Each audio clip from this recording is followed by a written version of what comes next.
Muy buenas noches, muchísimas gracias a todos por estar aquí.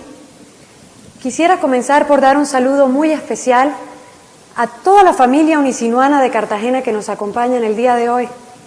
Desde el rector, también presidente del Consejo Superior, doctor Rolando Bechara, hasta todos los segmentos de la universidad.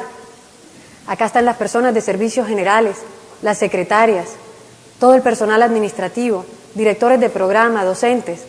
A todos ustedes muchísimas gracias por venir. Igualmente, quisiera dar una bienvenida muy especial a todos los estudiantes de Psicología de la Universidad del Sinú, tanto de Cartagena como de Montería. Se desplazaron 100 estudiantes de Montería por sus propios medios. Igualmente, un saludo muy especial a todos los líderes en materia de educación del país, rectores de colegio, rectores de universidades, profesores de colegios, directores de programa de diversas áreas que vinieron de todo el país, a todos los psicólogos de Colombia, a los administradores de empresas, a los empresarios, directores de fundaciones. Y no por último, quisiera darle una bienvenida muy especial a todas aquellas personas que, si bien no fueron invitadas como parte de estos grupos, tan pronto se enteraron del evento, sin la primera publicidad, compraron su boleta. Y sé que están aquí de lugares como Pasto, Neiva, Huila, Bogotá, Medellín. A todos ustedes muchas gracias por venir. Estamos aquí para escuchar al gran Martin Seligman, pero también para, con su presentación, dar inicio al lanzamiento del Programa de Excelencia y Bienestar Institucional de la Universidad del Sinú, así como para la creación de Florecer, primer centro de investigación en psicología positiva de América Latina y uno de los solo 5 en el mundo. Pero vale la pena preguntarse, ¿de qué sirve crear programas de excelencia y bienestar basados en la psicología positiva? ¿Qué relevancia tiene crear un centro de investigación en esta área? ¿Qué es la psicología positiva? No me cabe duda de que al finalizar esta presentación las respuestas a estas preguntas quedarán muy claras. Al fin de cuentas tienen aquí al fundador de la psicología positiva para explicárselos. Pero yo brevemente quisiera contarles la historia de por qué yo decidí dedicarme a la investigación y diseminación de la psicología positiva en Colombia. La ciencia dice, y con muchísima razón, que nacemos todos ya con cierta predisposición genética para la felicidad, que nacemos ya en cierta forma predispuestos. Es por eso que vemos personas que siempre están alegres, personas de espíritu feliz, que la felicidad se les da naturalmente. Pero también vemos así personas que siempre están tristes, personas desanimadas, personas quejumbrosas, personas con tendencia a la depresión. Yo hago parte de este segundo grupo y no tuve la suerte de nacer con esa carga genética adecuada para el bienestar y la felicidad. Pero la ciencia también nos dice que si bien nacemos predeterminados, esto cuenta solamente por un 50%. Sí, ya sé, un 50% es bastante. Y también hay un 10%, y ese depende de las circunstancias en las que nacemos. Estas dos cosas no las escogemos, pero luego queda un 40%, y adivinen de qué depende. Depende de nosotros mismos y de lo que nosotros decidimos hacer con nuestras vidas.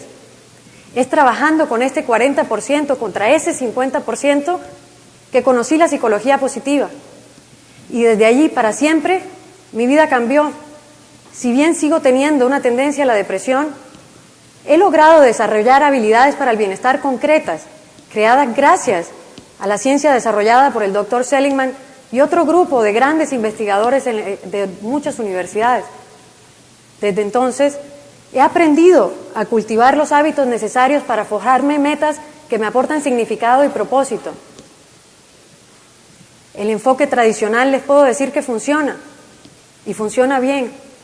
Al cabo de algunos meses, no sin la ayuda de una buena medicación, uno sale adelante y lleva una vida más o menos normal.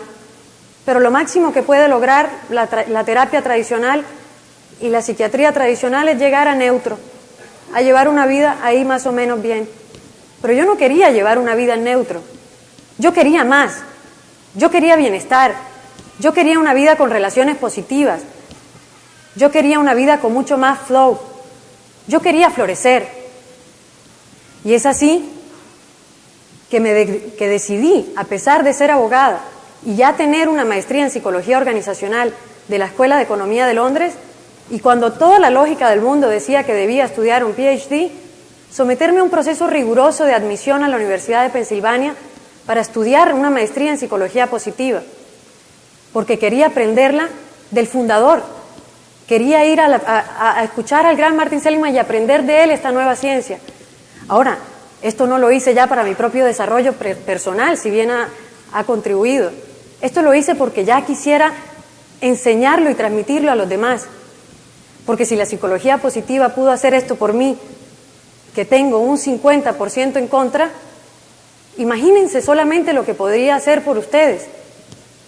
Es por eso que la invitación que tienen ustedes esta noche no es solamente una invitación a una conferencia, es una invitación para que juntos colaboremos hacia el desarrollo de esta nueva ciencia. Es por eso que han sido invitados gratuitamente los líderes en materia de educación del país. Esta no es una invitación a una conferencia, es una invitación para que hagamos parte de la revolución educativa creada gracias al Dr. Seligman. Es una invitación para que hagamos parte del cambio que queremos ver en el mundo. Todos los que estamos aquí sabemos que el bienestar no solamente es posible, sino necesario. El enfoque tradicional en la patología y en la enfermedad no es suficiente. El Dr. Seligman pasó 40 años de su vida estudiando la enfermedad y la patología, y durante este tiempo logró resolver problemas complejos, con bases lo suficientemente sólidas científicamente, como lo demuestra su teoría de la indefensión aprendida.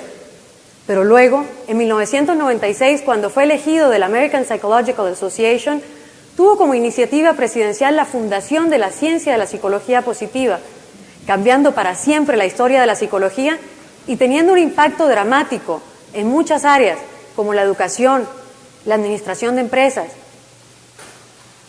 Incluso hablamos hoy en día de un periodismo positivo, y debo reconocer que he quedado totalmente sorprendida y complacida de ver los desarrollos que ya existen en Colombia con la psicología positiva. Existe una cátedra en el CESA que dicta el doctor Ramiro sobre negocios felices, quien nos acompaña hoy en día. La doctora Camacho en la Universidad del Bosque da una cátedra también en psicología positiva. Hay grupos de investigación en todo el país en esta área. Todo esto me da pie para pensar que Colombia es un territorio fértil para el desarrollo de esta nueva ciencia. El doctor Seligman es autor de más de 25 libros traducidos a más de 40 idiomas. Ha sido el merecedor de las más altas distinciones por su contribución única a la ciencia y al conocimiento, como lo son 3 premios de la APA y a Lifetime Achievement Award.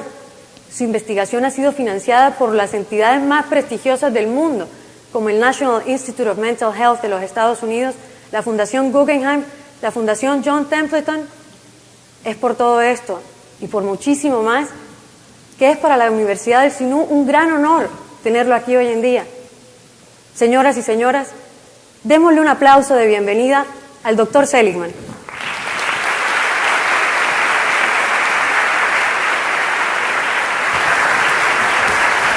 That was lovely.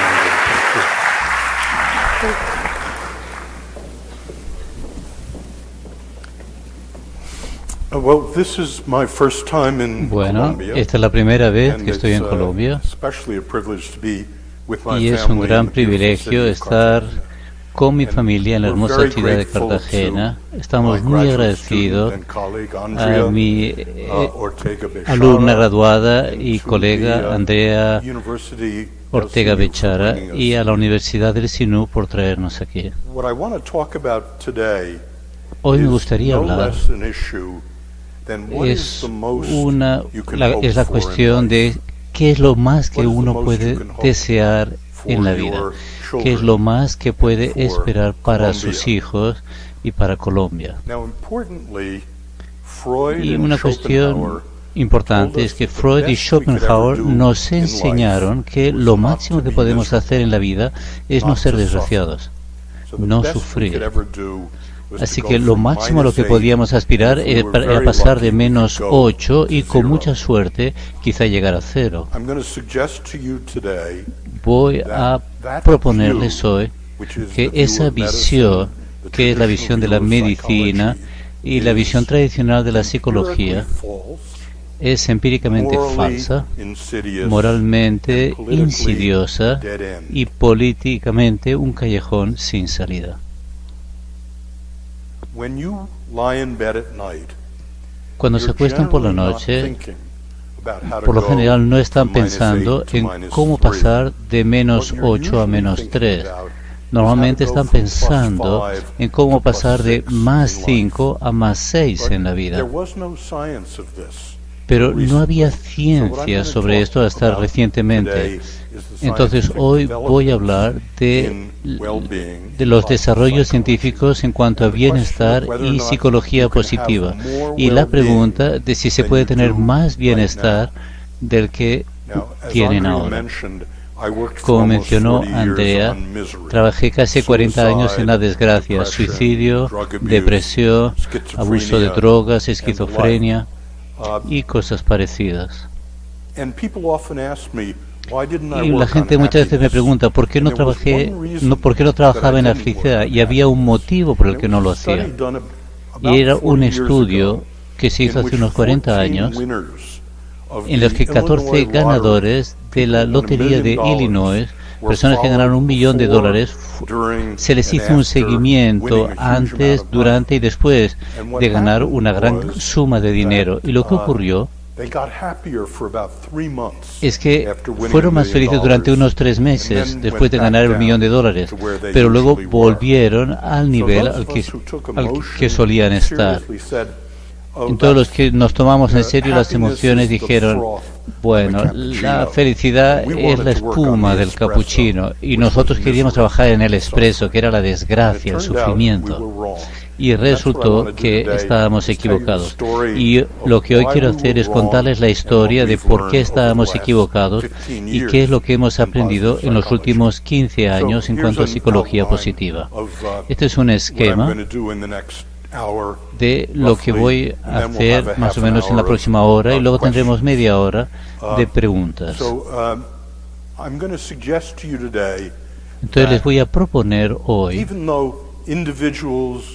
que aunque los individuos, las personas, el financiamiento normalmente es para aliviar la desgracia, pero es una meta plausible y realizable para ustedes como personas, para las empresas y para los países tener más bienestar.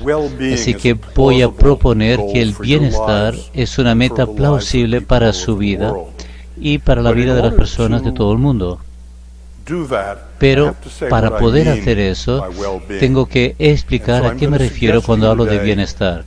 Así que les voy a proponer que el bienestar consiste en 5 elementos. En inglés corresponde a las siglas PERMA. La P son emociones positivas, la E es la participación absorbente en una charla, un partido de tenis o con alguien a quien se quiere. La R, las buenas relaciones. La M es significado y propósito. Y la A, los logros. Entonces voy a proponerles que estos son los 5 objetivos que las personas libres que no están sufriendo persiguen. Habiendo definido a qué me refiero cuando hablo de bienestar, y me gustaría explicar que si hace 30 años yo les hubiera dicho que era plausible tener PERMA en su vida, que era plausible que el gobierno de Colombia midiera el PERMA y ajustar las políticas públicas de acuerdo con esto, no me habrían prestado atención. Y eso es porque el PERMA no se podía medir. Pero en los últimos 30 años hemos aprendido a medirlo con la misma exactitud, cada uno de los elementos del PERMA, como podemos medir la depresión, el alcoholismo, la esquizofrenia. Así que es muy importante que el PERMA se pueda medir. Y les voy a hablar un poquito más de cómo se mide. Habiendo hablado de cómo se mide, y normalmente se medía mediante cuestionarios, pero hay algo totalmente nuevo bajo el sol en cuanto a mediciones, mucho mejor que los cuestionarios. y mucho más barato, con muestras mucho más grandes, y se hace con Big Data, y les hablaré un poquito más de eso en unos momentos. Habiendo definido el bienestar como PERMA y hablado de cómo se mide, se puede plantear la pregunta que yo no creía posible hace 30 años, es, ¿se puede aumentar? Y lo que voy a hacer es pasar por la PERMIA y hablarles un poquito de la ciencia sobre cada uno de estos aspectos. Voy a tratar de sorprenderlos de la siguiente manera. Cuando yo le digo a la gente que trabajo en la felicidad y el bienestar, muchas veces me dicen, oh, mi abuelo, mi abuela, mi sacerdote sabe mucho de eso. Y resulta que hay muchas sorpresas. Hay muchas cosas que su abuela no sabía sobre el bienestar. Así que para cada uno de estos 5 elementos hablaremos de lo que sabemos para incrementarlo y parte de la ciencia que está detrás de eso y que les sorprenderá. Entonces, hablando de la PERMIA, voy a hacer la pregunta, bueno, esto es lo que hemos descubierto en la clínica, en la sala de consultas con los individuos, pero ¿es posible tener más PERMA a gran escala? ¿Se puede lograr más en los colegios, en todo un país? Y voy a hablar de la educación positiva, que es un currículo que está surgiendo por todo el mundo y mediante el cual colegios enteros y ahora incluso universidades enteras se han basado en la construcción del bienestar. Luego les voy a hablar del programa más grande de bienestar, que es uno que empezó hace unos 6 años, cuando el jefe del Estado Mayor del Ejército de Estados Unidos acudió a mí y me dijo en plena guerra de Irak, el estrés postraumático, depresión, pánico, divorcio, adicción a las drogas. ¿Qué dice la psicología positiva de todo eso?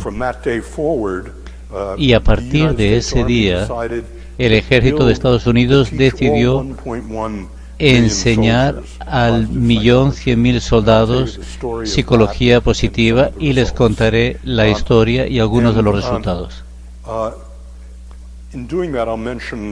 Y al hacer eso, mencionaré los programas de capacitación para niños, para empresas, para psicoterapia que han surgido por todo el mundo. Y por último voy a hablar de la política con ustedes. Resulta que la psicología positiva tiene un aspecto político, pero no político en cuanto a izquierdas y derechas. Tiene un aspecto político porque fija unas metas distintas. Y les voy a proponer que políticamente el fin de la psicología positiva es que la medición del buen gobierno es el aumento del bienestar de la ciudadanía. Así que vamos a hablar de esto hoy, y por último tendremos una sesión de preguntas y respuestas. Entonces hablemos del PERMA. El primer elemento del PERMA es el más fácil de entender: ser feliz, sonriente, contento, tener emociones positivas. A lo mejor se preguntan por qué la psicología positiva no termina con estar sonriente y contento y bienestar. Y Andrea alusió a por qué no. Pero al igual que la depresión, el estar contento y feliz tiene un 50% heredable, es altamente genético. Y eso significa que ahora mismo en este planeta hay 3.500 millones de personas que no se sienten bien. Y resulta, cuando hacemos investigación en la felicidad y el bienestar subjetivo, que hay más o menos como un 10% de margen. Así que conozco técnicas, y les contaré un par, para aumentar lo contento que se sienten, lo alegre que están, para que puedan vivir en la parte superior de ese sobre que está determinado genéticamente. Así que el 50% de la población del mundo, si toda la psicología positiva tuviera que ver con eso, estaría condenada a la desgracia. Pero resulta que hay otros 4 elementos que la gente escoge libremente, y el segundo es la participación absorbente, el estar absorto en algo. When time stops Eso es for you, cuando el tiempo se when you're in detiene flow, para uno, cuando when uno you're está en one with the flujo, music. cuando So, se compenetra con la música. looking out at you, Entonces, looks mirándoles to ahora, me that me da la impresión de que aproximadamente 60% of you el are one with the 60% de music ustedes now. están compenetrados con la 40% música of ahora. you El otro are having 40% sexual están fantasies. teniendo fantasías sexuales. So Resulta we're que es very así. interested in how Así que one estamos goes muy into interesados flow. And it en turns saber out, cómo entra going uno into en este flow, estado de being compenetración. absorbed, Y este estado de absorción es una propiedad importante y la gente que muchas veces no está sonriente tiene. El tercer elemento que la gente busca son buenas relaciones y los buscan tengan, aunque no les proporcionen más felicidad o más absorción o compenetración. Y les diré lo que se ha averiguado. Sé que se pueden tener mejores relaciones que las que tienen ahora. Y resulta que hay técnicas para mejorar las relaciones que su abuela no conocía. El cuarto elemento es sentido y propósito, pertenecer y servir a algo que sea mayor que nosotros. Los seres humanos han evolucionado mediante la selección grupal en cuanto a significado y propósito. La supervivencia, la selección egoísta probablemente ha dado forma a las emociones negativas. La selección grupal, cuando surge algo mayor que uno mismo, probablemente está muy relacionado con la forma que tienen nuestras emociones positivas. Y los seres humanos indefectiblemente quieren pertenecer a algo mayor que ellos mismos. El ego normalmente no es muy buena tierra para la felicidad. Y por último, los seres humanos persiguen los logros, el dominar algo, la confianza. Así que estos son los 5 elementos de los que trata la psicología positiva. Entonces, a mi modo de ver, para que un ser humano florezca, los 5 elementos del PERMA son los elementos relevantes. Como mencioné, hace 40 años no podíamos medir el PERMA y pensábamos que no se podía aumentar. Y resulta que sí se puede medir y que sí aumenta. Entonces les voy a hablar un poquito de cómo se mide. Resulta que para todos los elementos del PERMA tengo un sitio web que está en español, en inglés, en chino y en alemán, en japonés. Es gratuito, pueden entrar y pueden preguntar cuánta felicidad tengo comparado con las mujeres de Colombia. Resulta que más de 3,5 millones se han registrado en este sitio web y han hecho el test. Así que pueden encontrar respuestas a estas preguntas sobre sí mismos. Y lo que ha hecho la psicología en el último siglo es hacerles preguntas a las personas. ¿Cuál es tu grado de felicidad ahora mismo, Andrea? Estupendo. Resulta que cuando se le pregunta a la persona cara a cara sobre el bienestar, hay todo tipo de cuestiones que intervienen. Te mienten, quieren agradarte, se preocupan de su preocupación, de su reputación, etc. Y a pesar de que existen buenos cuestionarios sobre cada uno de los aspectos del PERMA, ha ocurrido algo nuevo, que es mucho mejor para la medición. Este es el sitio web, www.AuthenticHappiness.org. Pueden ir allá y llenar cada uno de los cuestionarios que les interese. Pero ha ocurrido una revolución. Hace 5 años yo fui un ponente en Google, me reuní con la gente de Google Earth y les dije, estoy seguro de que se puede medir el bienestar de todo el mundo en tiempo real, casi sin gastar plata. Y la forma de hacerlo es que el PERMA tiene un léxico. De hecho, en inglés hay unas 50,000 palabras PERMA y anti-PERMA y expresiones. Entonces, prácticamente se puede peinar y analizar el Gmail, Twitter, Facebook, buscando esas 50.000 palabras y expresiones y preguntarse en cualquier momento cuál es el grado de felicidad de un país o de una zona, de una persona.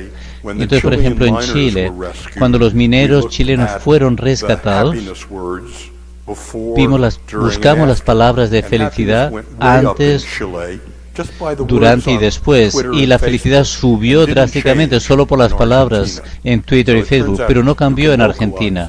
Así que resulta que se puede localizar. Entonces les voy a hablar un poquito de lo que se ha descubierto con Big Data.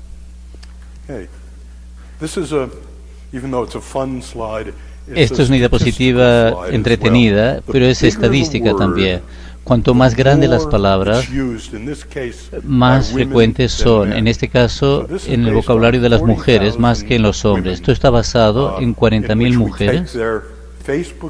Tomamos sus comentarios en Facebook y vemos qué palabras usan. Como ven, dicen emocionada, compra, sí, entonces, cumpleaños y cosas similares. Esto es lo que está en su cabeza, en la cabeza de las mujeres. ¿Y qué creen ustedes que está en la cabeza de los hombres?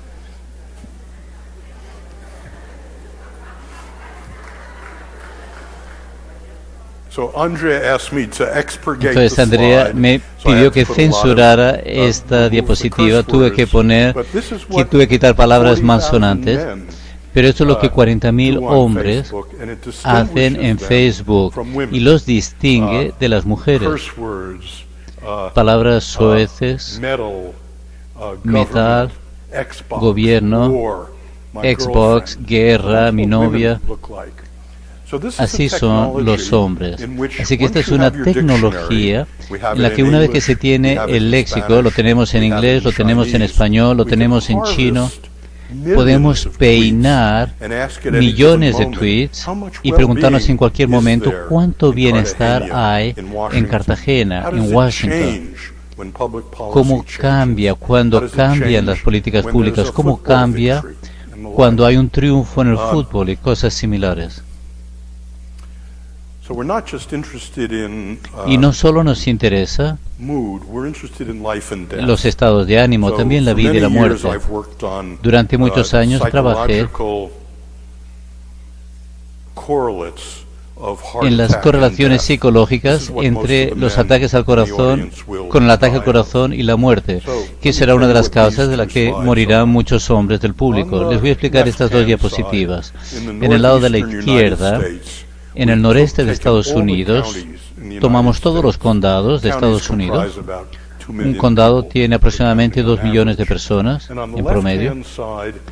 Y en la parte de la izquierda está la tasa de mortalidad por enfermedades cardíacas arterioscleróticas. Los condados en rojo tienen niveles altos y los de verde tienen niveles bajos. ¿Está claro hasta aquí?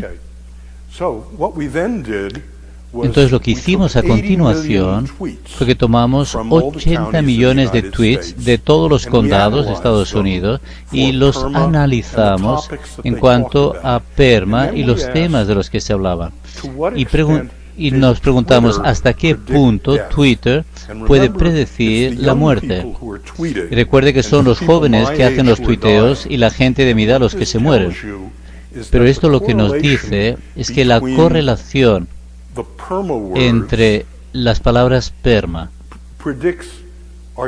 predice la tasa de muerte por arteriosclerosis mejor que los 10 indicadores principales, condado por condado: presión sanguínea, colesterol, ritmo cardíaco, educación, raza, etc.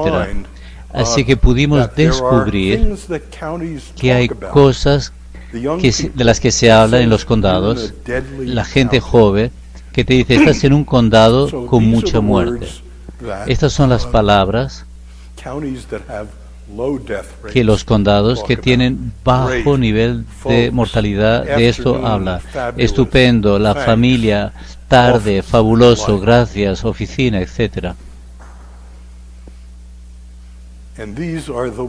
Y estas son las palabras que son abundantes en los condados con altos niveles de mortalidad. De nuevo las palabras F y asteriscos, novio, aburrido, no y similares. Entonces, para resumir lo que he dicho hasta ahora, se puede medir el PERMA, se puede hacer por cuestionarios, pero mucho más importante, y algo que está viniendo ahora, es que se puede medir el bienestar solo fijándose en Twitter y Facebook.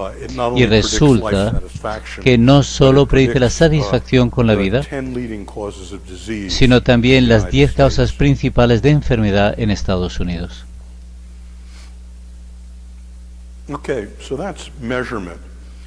Entonces, esto en cuanto a medición. Y ahora la pregunta es, ¿se puede aumentar emociones positivas, participación en cosas absorbentes, mejores relaciones que las que tienen ahora, más significado en la vida y más logros? ¿Qué nos dice la ciencia sobre esto? Empecemos con los individuos. Y les voy a hablar un poquito de la metodología de las intervenciones. No se trata de sesiones de sofá. Me pasé 35 años de mi vida midiendo los efectos de los medicamentos y la psicoterapia en las enfermedades mentales. Y el estándar para hacer eso es la asignación aleatoria de test controlados por placebo. Y cuando empecé a trabajar con la felicidad me pregunté, ¿se podría hacer exactamente lo mismo con una intervención que se supone que debería construir felicidad? Y les voy a hablar en algo que se ha hecho con una base de muchas personas que han hecho ejercicios en línea asignadas aleatoriamente con un grupo de control con placebo. Entonces empecemos con las emociones positivas.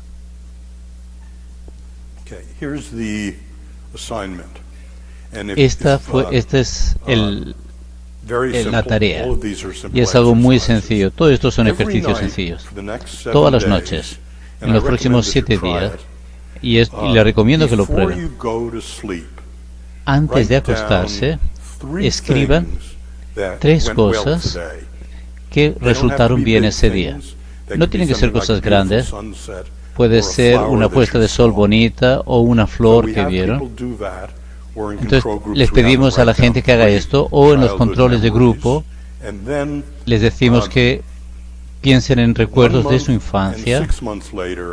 Y luego 1 mes después o 6 meses después volvemos y medimos la depresión de la gente y su satisfacción con la vida. Y entonces ocurren 3 cosas. Si empiezas a escribir todo lo que salió bien hoy antes de acostarte, resulta que duermes mejor. Entonces, en vez de estar pensando, como muchas veces, en las cosas que salieron mal hoy, resulta que duermes mejor. Si lo último lo que piensas son las cosas que te salieron bien. En segundo lugar, al cabo de 6 meses, la gente que hace ejercicio solo durante una semana tiene menos depresión y mayor satisfacción con la vida. Y lo más importante de todo es que es adictivo. Entonces, a diferencia de los fármacos y la psicoterapia que administramos para la depresión, estos son cosas divertidas. Les voy a decir algo sobre la psicoterapia en general, un secreto sucio de la psicoterapia. Toda la psicoterapia es como las dietas, es decir, no es nada divertido. Y la gente deja las dietas, y de hecho la mayoría de la gente que enseñamos en la psicoterapia se van diluyendo a lo largo del siguiente año, después de que la gente las aprende. Pero cuando se hacen estos ejercicios, son ejercicios entretenidos. No es como renunciar al pastel de chocolate. Uno lo sigue haciendo, es adictivo. Así que este es uno de varios ejercicios que sirven para aumentar las emociones positivas. El buen carácter, la virtud.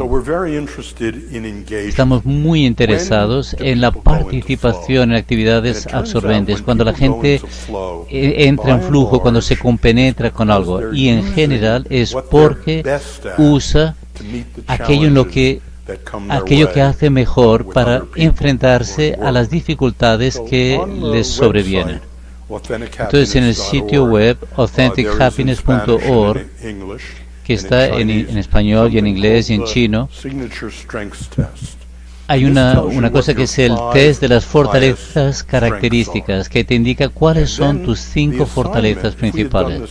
Y la tarea, si lo hubiéramos hecho de un día para otro, ¿cuántos han hecho el test en español de fortalezas características? ¿Alguno lo ha hecho? Algunos ya han estado allá. Si esto fuera un taller de 2 días, primero les pediría que hicieran el test de fortalezas características y luego haría la otra mitad del ejercicio, que lo voy a hacer ahora. Cierren los ojos. Cierren los ojos.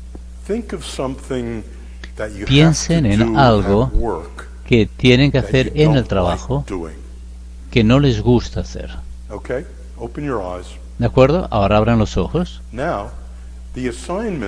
Ahora la tarea consiste en usar su mayor fortaleza a lo largo de la próxima semana para hacer eso que no les gusta hacer. Y resulta que cuando se hace eso, al cabo de 6 meses, uno está menos deprimido y tiene una mayor satisfacción con la vida. Le voy a dar un poquito más de carne a la idea. Una de mis alumnas era una camarera. Estuvo en la escuela, no le gustaba llevar las bandejas, no le gustaba que los clientes le hicieran comentarios. Entonces hizo el test de fortalezas características. Su mayor fortaleza era la inteligencia social. Así que su tarea fue hacer su trabajo usando más la inteligencia social. Entonces decidió que haría que el encuentro con los clientes fuera el punto más alto de cada uno de los clientes. Obviamente no lo conseguía todas las veces, pero tomó lo mejor que tenía en ella, su inteligencia social, y lo usó más. Y resulta que aumentaron las propinas y su trabajo de camarera se volvió más divertido. Lo segundo, esto es sobre lo segundo que les dije de PERMA. Déjenme que mencione algunos descubrimientos interesantes. ¿Cuántos de ustedes están en empresas, en negocios? Entonces nos interesa la cuestión de en distintos tipos de trabajo, cuáles son las fortalezas características que son típicas. Esta diapositiva es mucho más compleja de lo que parece. Lo que hay que fijarse es que cuando 2 características están cerca, significa, esto está basado en 83.000 personas, si se tiene una, se tiende a tener la otra. Si eres una persona amable, tiendes a ser perdonador. Si eres amable, no eres por lo general creativo. Cuanto más separadas están las características, menos probable es que si tienes uno, tengas también la otra. ¿Está claro? Entonces hicimos la pregunta en cuanto a 4 profesiones distintas, ¿cuáles son las fortalezas características que tienen? Resulta que los profesores de colegio tienen gratitud, amor y amabilidad, pero no tienen creatividad, amor para aprender o valor. Los profesores universitarios son creativos, son valientes, pero poco agradecidos, poco amorosos y poco amables, por lo menos estadísticamente. Los gerentes de empresas tienen entusiasmo y esperanza, pero no tienen honradez, prudencia y modestia. Los administradores tienen justicia y modestia, pero no son creativos y no tienen entusiasmo. Así que estas son las cosas que se pueden averiguar profesión por profesión. Estoy muy interesado en el atletismo profesional y en predecir en base a los entrenamientos las grandes figuras del deporte. Trabajé con el equipo olímpico de natación masculino y femenino y estaba interesado en saber cuáles eran las características del optimismo.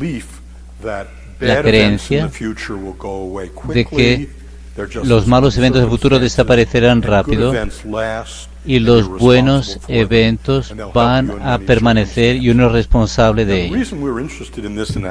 El motivo por el que estábamos interesados en esto, en la parte deportiva, era una cuestión técnica, y es que las competencias individuales ocurren antes de la competencia por relevos. Entonces la pregunta es, si a un gran nadador le va mal en una prueba individual, ¿habría que incluirlo en la prueba de relevos?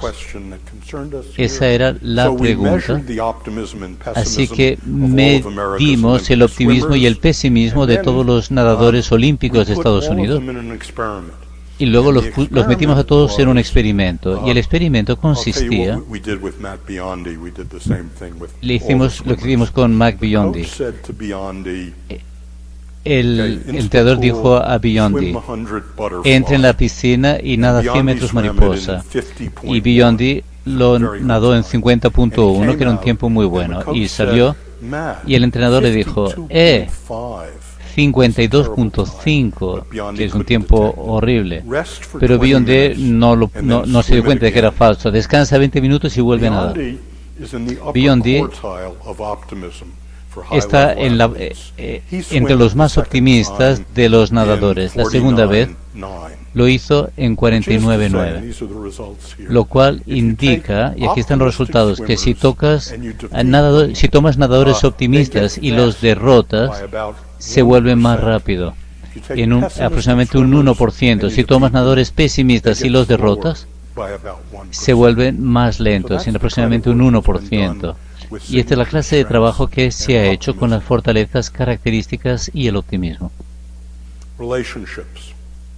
Relaciones. ¿Alguno de ustedes es consejero matrimonial o consejero sexual? De acuerdo. Los consejeros matrimoniales es la peor forma de psicoterapia que uno puede intentar hacer. La gente te miente, la gente se miente entre sí y los resultados de la terapia estadísticamente no son muy buenos. Y el motivo, bueno, les diré, cuando enseño orientación matrimonial, lo que uno trata de hacer, uno quiere enseñar a las personas a discutir mejor. No quiere que la gente tenga la misma discusión todos los días. Le enseña a la gente a luchar de forma más constructiva. Se toma matrimonios insufribles y se convierten en apenas tolerables. Pues los consejeros de psicología positiva dijeron, veamos cómo la gente, no cómo pelea, sino cómo puede celebrar juntos, y a ver si podemos mejorar cómo celebran juntos. Y resulta, quiero que se imagine que su esposo viene de la casa, su esposa, y que la acaban de ascender en el trabajo. Y la pregunta es, ¿qué le dices? Bueno, lo que dice la mayoría de la gente, esto es constructivo, destructivo, activo y pasivo. La mayoría de la gente, y eso es lo que yo hacía antes de que se hiciera este descubrimiento, yo sería constructivo, pasivo. Bueno, te felicito, te merecías el ascenso. Esto no tiene ningún efecto. Les diré en 10 minutos que trabajé con los sargentos de instrucción de Estados Unidos, y los sargentos de instrucción, cuando su esposa vuelve del trabajo y la han ascendido, hacen una respuesta activa destructiva. ¿Sabes cuántos más impuestos vamos a tener que pagar con este salario más alto? Eso no es muy bueno. Mucha gente responde de una forma pasiva y destructiva. La respuesta pasiva y destructiva es, ¿qué hay para cenar? Esto tampoco tiene muy buenos resultados. Lo único que funciona, y hay que estar entrenado para hacerlo, y eso es una de las cosas que hacemos en nuestros programas de capacitación, es una respuesta activa y constructiva.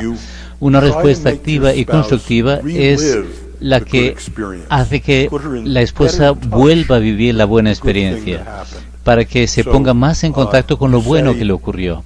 Así que se le dice, A ver, Where were dime you when your boss exactamente told you dónde you had estabas been cuando tu promoted? jefe te dijo que te habían Tells you. ascendido. And Y ella so te lo now, dice. Y le dices, what exactly did he pero say to you? exactamente, She goes ¿qué te over dijo? it. Y Now, ella what va do y te you lo think explica. the real strengths ¿Y you have cuáles cree que are fueron that have caused you tus to be promoted? virtudes o She tus buenas tells you about características them. que motivaron tu And then, ascenso? Y ella te well, lo how can cuenta. you use those strengths Y entonces, more with the ¿cómo kids puedes and at usar más church estas and in our características con los marriage? niños, en la And iglesia let's y go en nuestro open a bottle of matrimonio? champagne. Y abramos una botella de champán.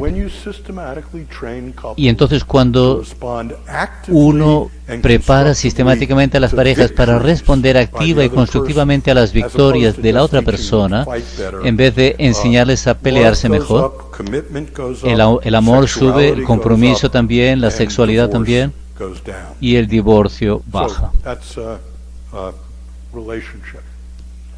Así que esto en cuanto a relaciones. Hemos visto la P, la E, la R, M, que es significado y propósito. Pertenecer y servir a algo que es mayor que nosotros. Resulta que hay ejercicios que sirven para edificar el sentido de significado de las personas. Pedimos a las personas que escriban un ensayo de 300 palabras o algo así sobre un futuro humano positivo. Y luego les pedimos que escriban su obituario. Y si están deprimidos, no lo llamamos así, les decimos que escriban un resumen de su vida y en los ojos de sus nietos qué hiciste para contribuir a un futuro humano mejor. Así que este es un ejercicio que contribuye a aumentar el sentido en la vida. Y para terminar, la A, nos interesa mucho la perseverancia, la autodisciplina. ¿Quiénes son las personas que nunca se rinden?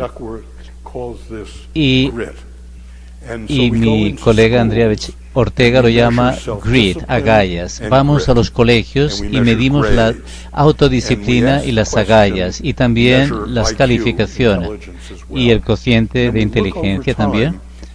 Y miramos a lo largo del tiempo, vemos las mejoras o empeoramientos en cuanto a las notas, y resulta que la autodisciplina y la perseverancia es el doble de importante que el talento o el cociente intelectual en cuanto a logros académicos. Entonces lo que hemos hecho, y hemos hablado de la P, la E, la R, la M y la A, y cómo se pueden construir. Pero creo que vale la pena mencionar algo importante. Hablando de lo que pueden hacer en casa, hay como 12 ejercicios que hemos pasado por ensayos aleatorios controlados por placebo que aumentan el PERMA. Ha habido como 200 propuestas, pero solo 12 o 20 funcionan. Pero el futuro de los ejercicios para aumentar el PERMA es totalmente local, y lo voy a explicar. Hace como 4 años, el primer ministro de Inglaterra, David Cameron, dijo que iba a medir el bienestar de la gente de Gran Bretaña. Hacemos 300 llamadas cada 3 meses y preguntamos preguntas sobre el bienestar.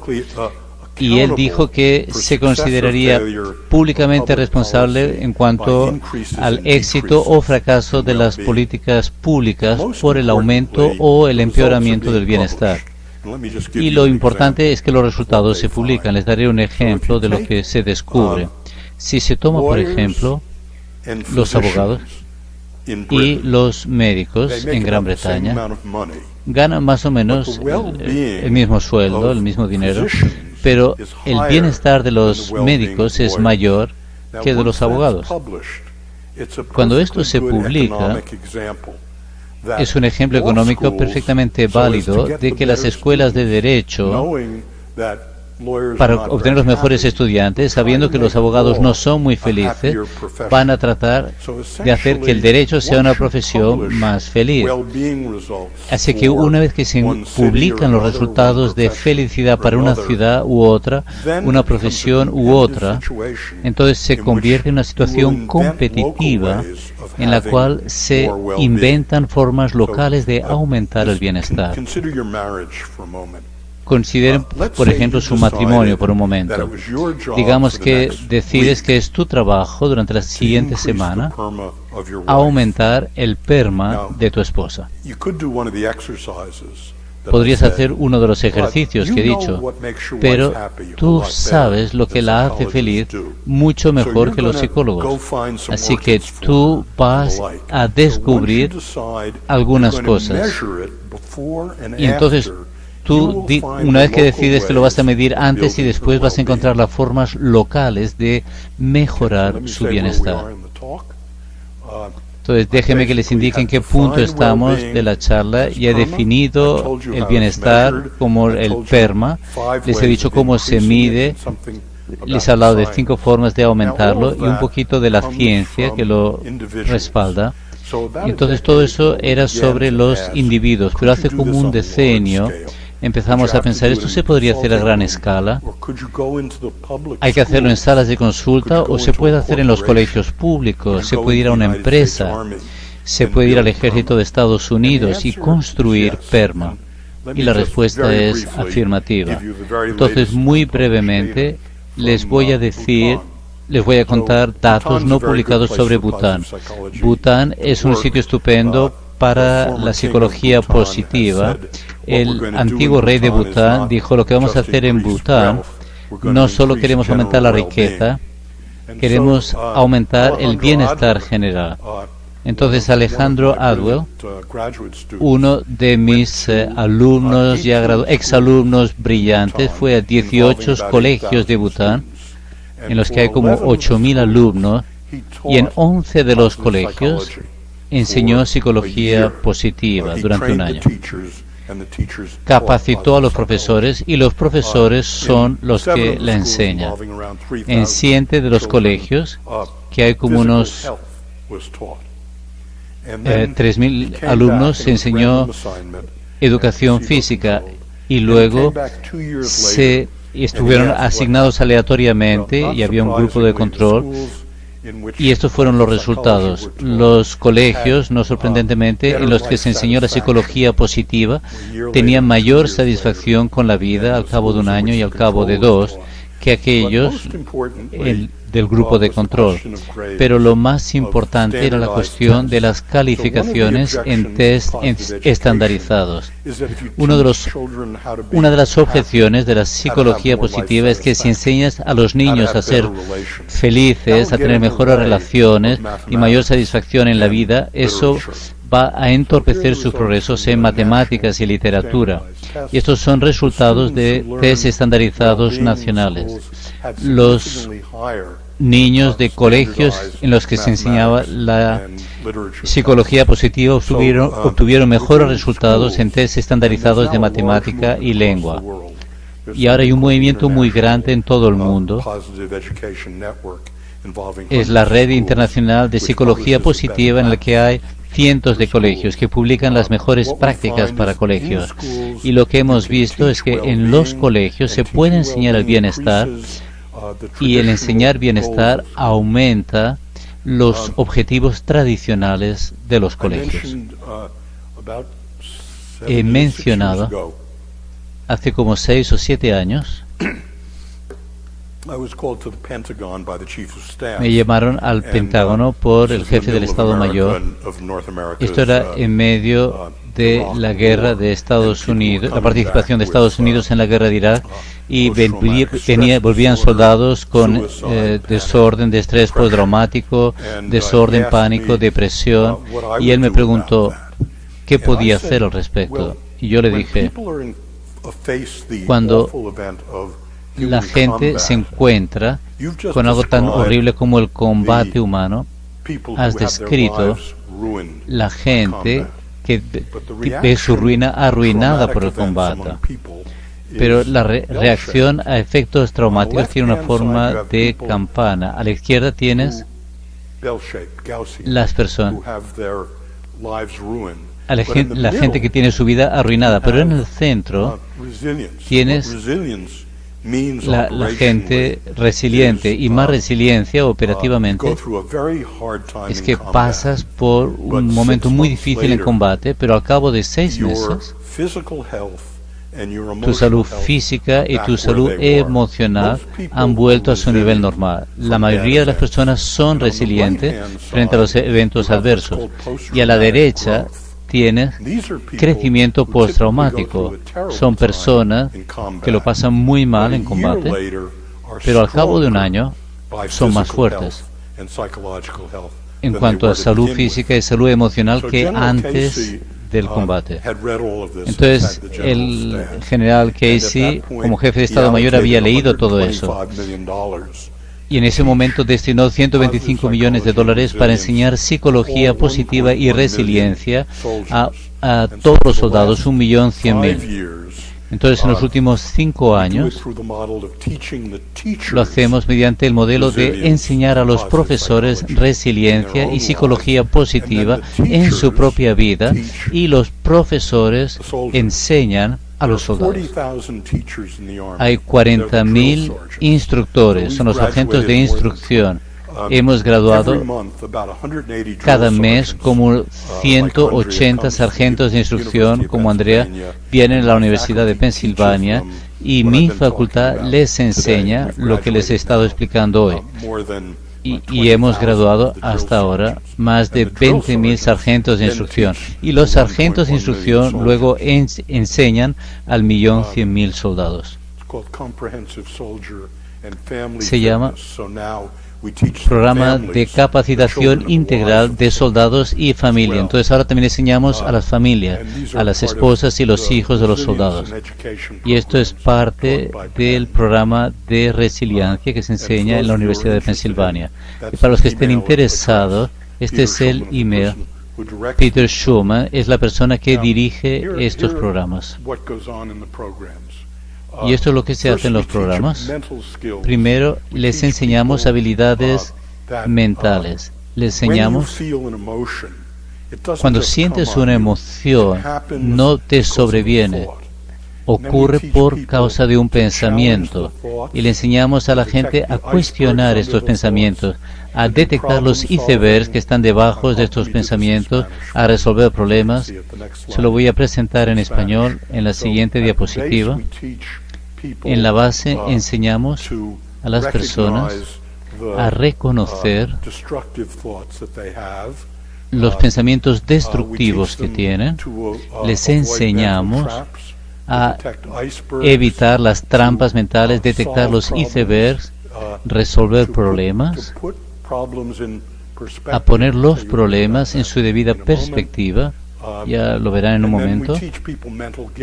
Y por último les enseñamos ganancias mentales, y por último resiliencia en la vida real. Y esto es lo que normalmente ocurre en estos programas de capacitación. Y aquí, por ejemplo, en la primera parte aprenden que cuando tienes un pensamiento, un evento activador que produce un pensamiento, según cuál sea el pensamiento, se produce una reacción emocional. Les voy a presentar la diapositiva en español. Por ejemplo, en la forma tradicional de enfocar las emociones, en la mente de personas como Freud, la emoción es lo primario y los pensamientos es solo la espuma del capuchino. Pero en esta concepción el pensamiento precede a la emoción. Si tienes un pensamiento de pérdida, la reacción emocional es de tristeza. Si tienes un pensamiento de peligro, la reacción emocional será de ansiedad. Si hay un pensamiento de agravio, la reacción emocional será de agresión. Y los de abajo, que son, si tienes un pensamiento de futuro positivo, tienes esperanza y energía y planes de acción. Entonces lo que se hace en estos programas es que se enseñan estas relaciones, enseñamos a la gente a no catastrofizar. Catastrofizar es lo que hace la mayoría de la gente cuando ocurren cosas malas. Van y los interpretan de la peor manera posible. Por motivos evolucionarios reaccionamos así. Pero eso crea una espiral descendente, crea un sentido de que no hay solución y paraliza a las personas. Entonces enseñamos a las personas a no catastrofizar y el Pentágono me ha permitido presentar los resultados de este ensayo que tiene que ver con miles de soldados. Esto muestra soldados que han sido capacitados en educación positiva o no. En este punto son desplegados en Irak y luego medimos diversas formas de reaccionar cuando vuelven. Entonces, si has sido capacitado en psicología positiva, reaccionas mejor en el despliegue. Si no has tenido esa formación, sigue empeorando. Y estas son las últimas cifras publicadas por el Pentágono sobre salud mental y abuso de drogas. Estos son unos 5.000 soldados que tuvieron capacitación en resiliencia. El abuso de sustancias más o menos se reduce a la mitad y la salud mental mejora notablemente. Entonces el ejército ha convertido esto en un programa habitual. Han visto que es un programa eficaz y fue el jefe del Estado Mayor quería crear un ejército que estuviera igual de capacitado emocional como físicamente, y parece que esto está continuando. Entonces, para resumir, en los últimos 5 minutos, y tiene que ver con la política. Esa es mi visión del futuro político del mundo y de la psicología positiva. La pregunta es, ¿para qué sirve la riqueza? Colombia ha estado yendo muy bien económicamente últimamente. Hoy solo una cosita que quería decirles sobre el bienestar de Colombia y las estadísticas.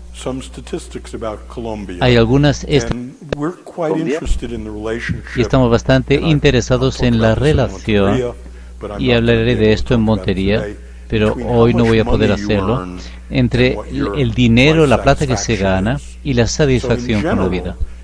En general, se puede trazar una línea, se puede tomar 100 países, ver su PIB y preguntarse cuál es la satisfacción promedio con la vida dado el Producto Interno Bruto. Y por lo general es una línea con esta forma. ¿Está claro hasta ahí? Cuanto más dinero ganas, hasta cierto punto, más feliz eres.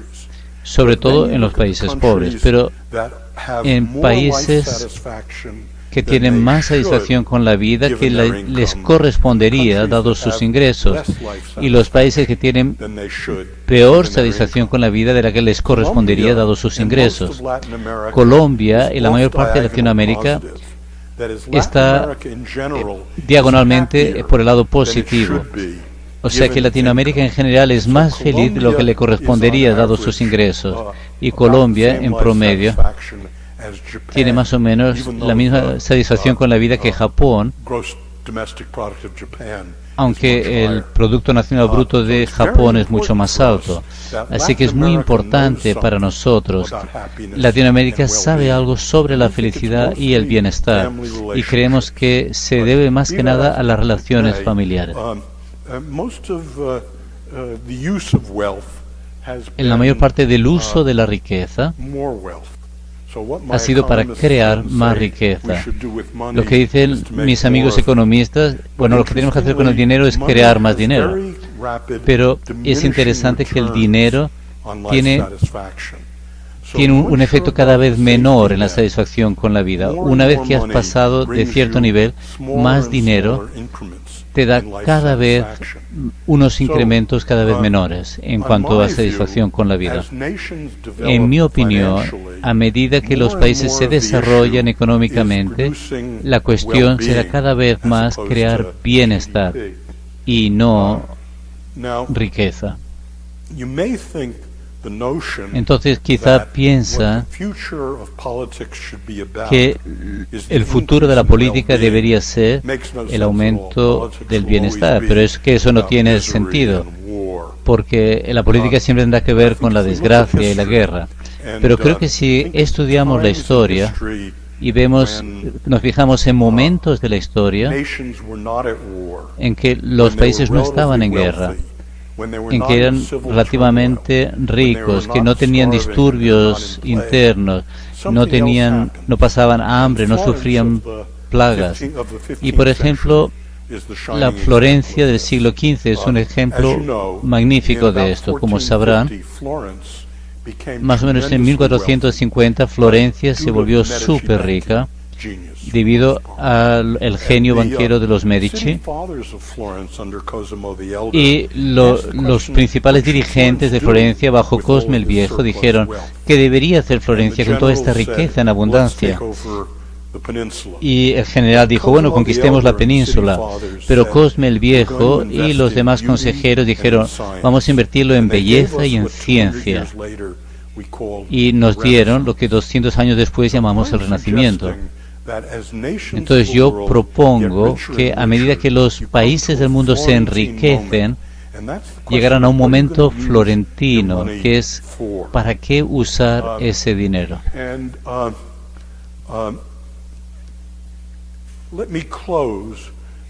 Y para cerrar, les voy a hablar de algo que dijo Nietzsche sobre esto.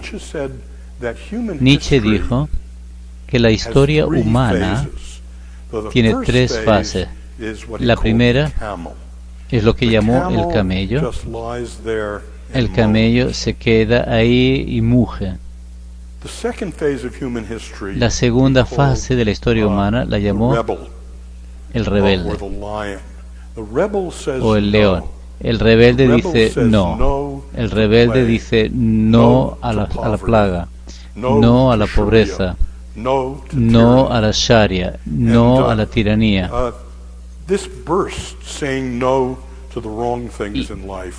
Eso de decir no a las cosas malas lleva ocurriendo desde hace 250 años, y creo que hay que estar cegado por la ideología para no ver que el mundo, desde todo tipo de medición objetiva, ha mejorado. Hay más dinero, hay más productividad, hay más educación, hay más música. Pero Nietzsche también dijo, ¿cómo ha funcionado la política del no? Que podemos librarnos de la tiranía y la plaga, las enfermedades, el hambre. Pero ¿qué es algo que todos los seres humanos, a lo que todos los seres humanos pueden decir que sí? ¿Qué hay por encima de la ausencia de desgracia? Recuerden que se ha hablado de Freud y Schopenhauer, que dijeron lo mejor que podemos hacer en el mundo es no ser desgraciados. Pero yo hoy les propuse, y esto fue lo que Nietzsche dice, que hay algo más que la ausencia de desgracia, y que todos los seres humanos pueden decir a más emociones positivas, todos pueden decir que sí a más participación en cosas absorbentes, en el trabajo, con las personas a las que amas y en tus ratos de ocio.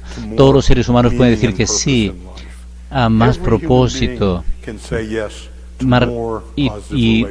todos pueden decir que sí a más relaciones positivas, y todos pueden decir que sí a más logros positivos. Entonces lo que les he propuesto hoy es que creo que la meta futura de su vida y de Colombia y del mundo es florecer, tener más perma. Gracias.